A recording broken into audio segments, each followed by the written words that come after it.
Sembelih lembu orang putus belaka dah. Tapi lembu ada bangun congok. Tukang sembelih tu buat lalu pisah sekali lagi baru mati. Sah ke tak? Sah.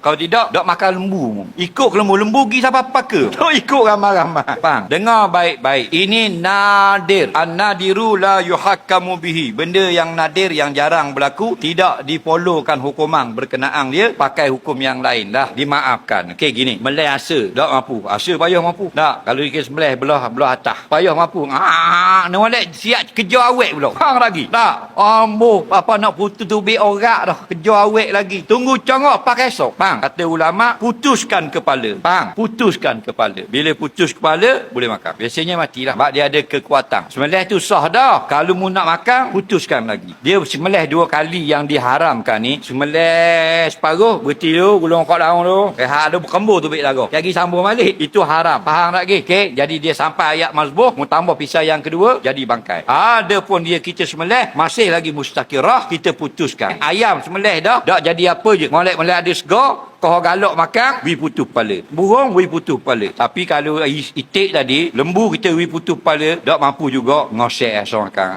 ngosek